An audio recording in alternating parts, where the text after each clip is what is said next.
Hey folks, this is Bob, and Corey and I, as we are wont to do every so often, are having a conversation, which is always something I look forward to.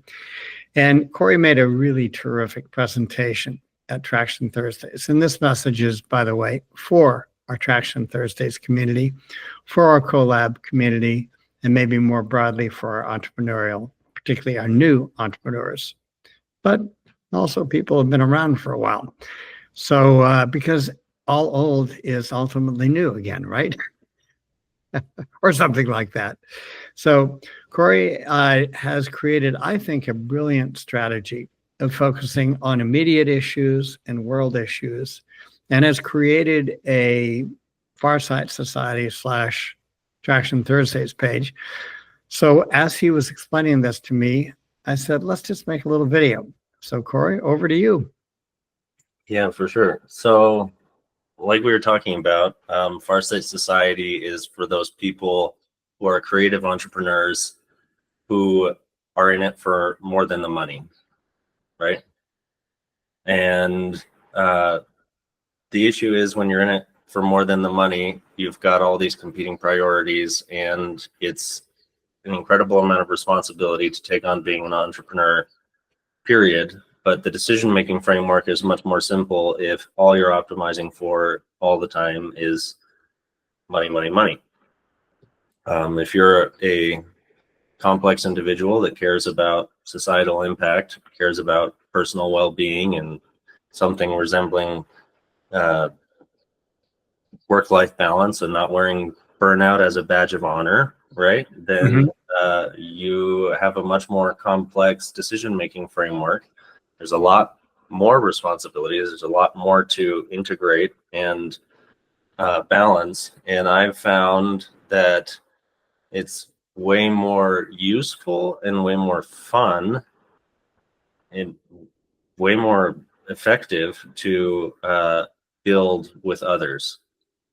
That's not the easiest thing to do. So what Farsight Society has solved for is the fact that entrepreneurs, creative entrepreneurs who don't have a background in business, and they don't need one, they have the capacity through Farsight Society workshops and tools and the community that we're building to actually help each other and be helped. And that's really the essence of community, is this idea of interdependence. I actually want to share that, if you will, because this is one thing that you can find on the Traction Thursday page at Farsight Society. So if you just go to farsightsociety.com/traction, that'll be like the special portal through which everybody can kind of see exactly what I've designed for them.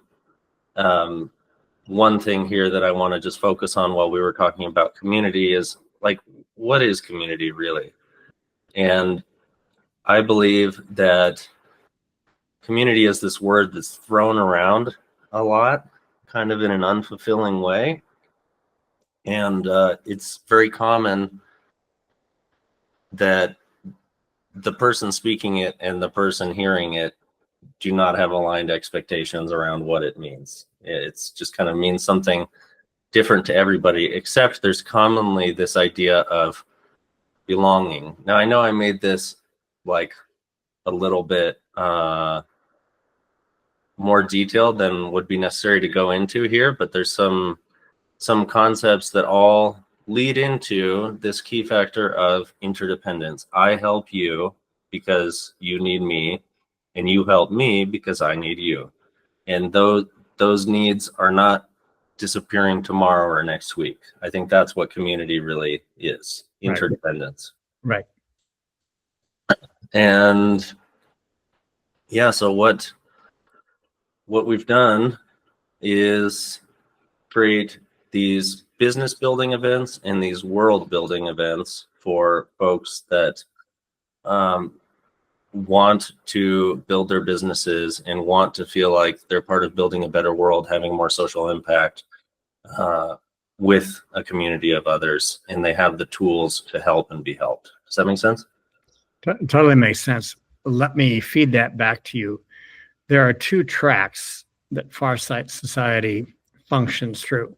Number one is a set of tools, a suite of tools, and a connection, a community that's really tightly focused on, okay, you're an entrepreneur.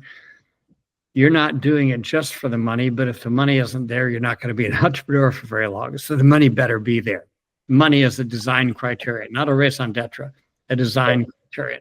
Right. So the first set of tools are aimed at giving entrepreneurs tools to help them be effective entrepreneurs. I love what you said. You don't have to be an entrepreneur. You don't have to have a business background to be an entrepreneur. Right. Have an idea. But if you're an entrepreneur with an idea that doesn't have a business background, best you become skilled at yeah, or you won't be an entrepreneur for very long. Is that that's fair? That's 100% right. And what I've noticed is that how do people become skilled? Well, they might read a book. That might help. They might watch YouTube videos. That might help. But it doesn't provide this experience of like, it's like I'm kind of carried along the way. Like I know where to go. Sort of, it's an additional kind of challenging mental framework to be like, oh, now how do I think of everything in terms of business? But I've really, with the workshops, with the tools, I've made that much more simple so that at any time, like 24/7, you can go to the resource repository and pick up some tools that might help with the challenge that you're facing, and basically do what I always wanted to do, which is avoid having to hire expensive experts or avoid kind of putting my blinders on and being like, oh, that's not really important right now, when it really was important. Like I really did need to know. Only to find out it really was important. Yeah, actually it was. It actually was really important. That is brilliant. So that's one frame, and that's one set of products, if you will. The other frame is taking on world issues. Mm-hmm.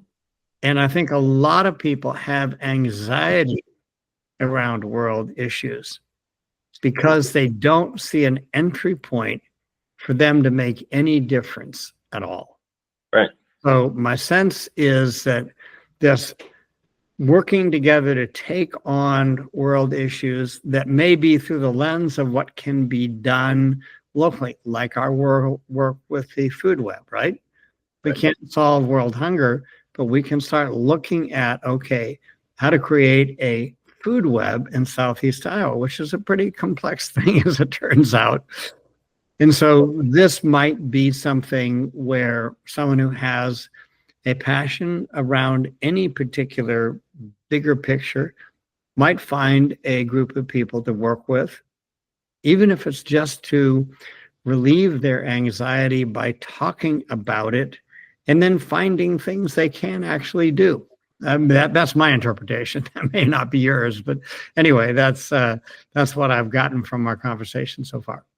Yeah, I don't disagree with anything that you said. I mean, when I was in my early 20s, I remember I encountered this group of folks that were running and kind of really openly welcoming in, kind of inviting folks, especially young folks at the university at the time, to learn and practice and participate in these, now what I would call world building technologies.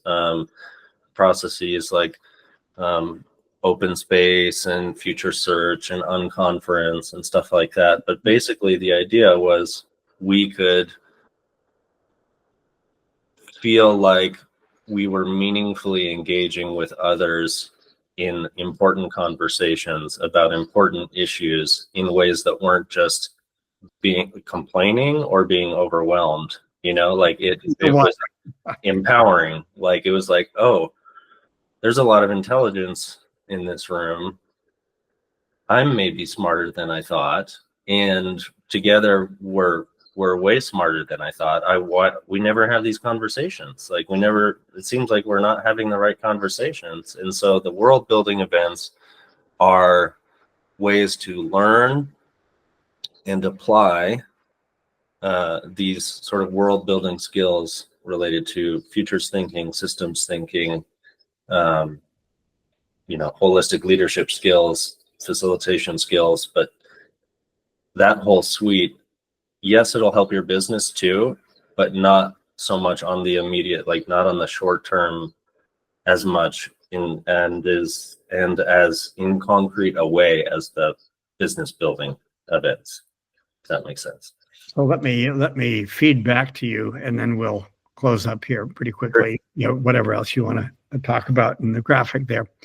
What I heard you say is that, yes, if you're starting a business, you got to figure out all of the little important things, like how to structure your business, how to count profit, how to create profit, how to do a product that people want, how to market a product that people want, just all those things that are the doingness of entrepreneurship on an individual. This is my business. This is what I'm offering. Level. The second thing I'm hearing is that the practice of doing the world building events is a practice in more holistic systems thinking, which will, of course, have great benefit to your individual business, right? If you're more of a systems thinker, you're less likely to be rolled by things that you don't anticipate. And if you develop facilitation skills, leadership skills, broader level skills, then as your business moves from just an idea into actuality, then as it gains traction, it's a huge advantage to understand systems thinking. It's a huge advantage to understand leadership. It's a huge advantage to understand facilitation and human interaction. So that's what I got from that comment that you made. Yeah, completely. And just kind of coming back to kind of the little bit less big picture, like the here and now, the business building events are, I think, really connecting to something that I'm going to use a term that maybe sounds potentially academic or too corporate if you're not from a business background, but don't be turned off by it, because it's an important term that everybody should know, and that's product validation. Product validation means that the customers that you want to have, not the customers that you don't want to have and don't really love your product, but come and take up a lot of your time and energy and don't refer you. But the customers that you want to have are reliably purchasing, using, and referring your product. And I've got 10 steps to product validation. The events in the business building kind of side of things are all focused around those 10 steps to product validation. You learn a new skill. These are skills that if you ask like Alex Taylor, these are evergreen skills that you don't just like solve this problem once, honestly, and then move on and never have to come back to it. It would be nice if that were the case. But the truth is, businesses are always changing and evolving. If you want to launch a new product, if you want to change a product because it's not quite working exactly the way you would love to, it's not quite bringing in as much revenue or landing with the audience that you want, etc. Yeah, I could go on and on. I don't want to yammer forever, but basically, it's these 10 steps to product validation that are always going to be relevant if you're a founder. You can't outsource those to an external consultant. You can't outsource those to kind of a marketing professional. These are skills that you need to have as a founder, basically. Well, I'm going to leave. We'll whatever else you want to say, but that is a great tease. And where would they find those 10 skills? If a fellow or a gal was going to look for them on that Traction page, Farsightsociety/Traction, where would we find those 10 skills? Yeah, just come to an event. I've created, all the events are really reasonably priced anyways. Yeah. But the thing about entrepreneurs is they're always cash strapped. So I know my audience. Yeah, it's really so there's a discount for Traction Thursday Friends of 50% off for any event. There's a lot of other discounts there. Just go to farsightsociety.com/traction. I'd love to meet you. I'd love to get to know you. I'd love to just like have a conversation about how this might really be relevant for you or your project. But it kind of starts with a conversation or coming to an event. So That's great. So there's two paths for tapping into what Corey has created, which I think is absolutely brilliant and absolutely necessary. One, you can just go to farsightsociety.com/traction and sign up for an event. And there's some understanding about some kind of code or something that you use, I'm sure, to get your discount code right there. Discount code right there. Or you can just connect, find a time to connect with Corey. That's how I did it, to begin with. So all the normal ways you can think of. and pretty much normal. Okay, Corey, thank you very much. This was a lot of fun. I appreciate it. Thank you, Bob. You're the best. We're all very lucky to have Bob because he's this powerful, very generous, considerate connector that just is constantly lighting fires, like creative fires everywhere, or appropriately destructive fires also maybe everywhere. Well, they did in the organization that I was executive director of. The chairman of the board did have a nickname for me, and it was Firestarter. Really? That's completely appropriate. You've just carried that on the rest of your life. Anyways, thank you so much, Bob. It's always a pleasure. My pleasure.